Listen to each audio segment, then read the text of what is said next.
Whales and Men, a screenplay by Cormac McCarthy. The Florida coast at dawn. A beach off the main highway going down to the Keys. It is gray dawn and a number of pilot whales are lying on the beach. The beach is sheltered by an embayment, and in the water whales are circling. Their small cries are incessant. A truck passes on the highway. Credits roll. A number of people have gathered on the beach and others are arriving. It is now morning, the sun just up. Guy Schuler, a 40-year-old marine biologist, is moving among the whales. He carries a canvas bag over his shoulder. Several young people follow him, perhaps college age. A girl. Can't we get a boat and just tow them out? Guy. I'm afraid it's too late. Besides, you'd have to have a lot of boats. You'd have to have one for each whale. Girl, almost in tears. Well, there must be something we can do. A boy. Why would you have to have so many boats? Guy, taking a large syringe from his bag and filling it from a plastic bottle. Because if you tow one out to sea, he'll just come back. He won't leave the others. Guy injects the whale with the syringe. He withdraws the syringe and strokes the whale. The boy, what is it that you inject them with? Guy, pentobarbital. It's a tranquilizer. He turns away to go to the next whale. She follows after in tears. The others follow. The girl, you're killing them, aren't you? He continues on. She hurries alongside in tears. Aren't you? Guy, stopping and turning to her. Yes. Anguish, the girl says, why? Guy, listen, can't you hear them? Girl, in tears, yes, of course I can hear them. It's pitiful.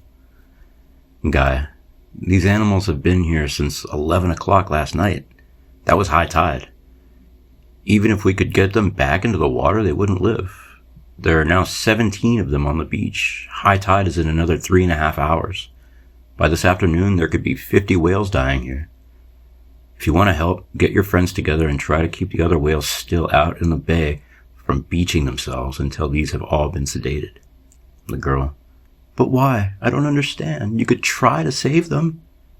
Guy, I have tried. I've been trying for 14 years.